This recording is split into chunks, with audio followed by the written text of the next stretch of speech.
Good afternoon, everyone. In today's video, we're looking more at Invest 95L, whether it will become our newly named, whether it'll become Tropical Storm Emily or not. We're gonna be breaking it down in this video as new information has popped in, and we know a lot more about what's going to happen with this storm. As you can see right now, we're looking at the satellite imagery for Invest 95L. As you can see, there's not much activity going on with it right now. We do have some thunderstorm activity currently going on near the center, kind of a line of pop-up thunderstorms. We're seeing some convection just to the north, but really not much organization going on right now with this low pressure system. You still see that circulation in there throughout some of those lower level clouds right in the low pressure system. Here's the latest 7-day graphical tropical weather look, and there is Tropical Storm Dawn, which did become a hurricane for a short little bit until weakening back into a tropical storm. Currently has winds of 65 miles per hour, a central pressure of 993 millibars.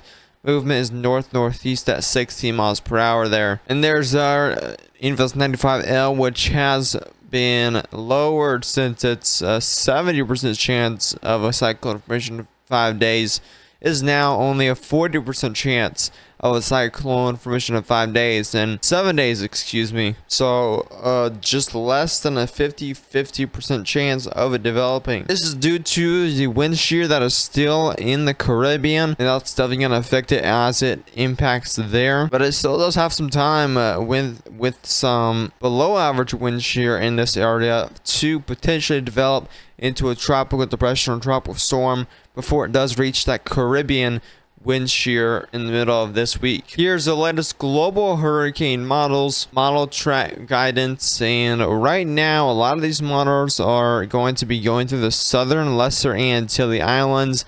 It is then going to be going through the Caribbean, which we have this wind shear all along here, which will be affecting it as it heads through the wind shear. It's going to be pretty much tearing it apart. Only a short window here to develop into a potential tropical storm. That's why that chance has been lowering as it's been getting closer to the Caribbean, getting closer to that wind shear, which is going to tear it apart as it gets closer to there. GFS ensembles pretty much have the same path here, going through the Caribbean, maybe a little more northward than the global hurricane models, but the GFS does have it going to the Caribbean as well as of right now.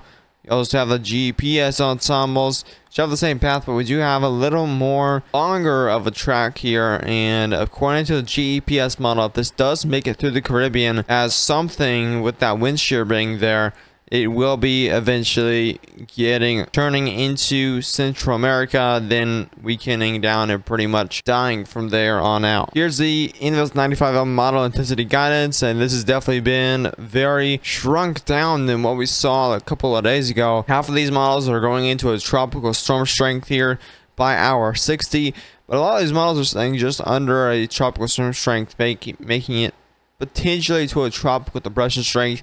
If that convection gets organized, we might see a tropical depression from this, but I would obviously be surprised if we see a tropical storm because we don't have a lot of organized thunderstorm activity. We nearly have the winds, but we just don't have a lot of that organized motion with those thunderstorms. Here's the GFS model here from this morning. You can see there's the low pressure Invest 95L. This goes to the Lesser Antilles with some rainfall over early this week, so Monday and Tuesday through Wednesday. You could see you have quite a bit of rainfall in Lesser Antilles, and you can't really see much as it exits the Lesser Antilles Islands.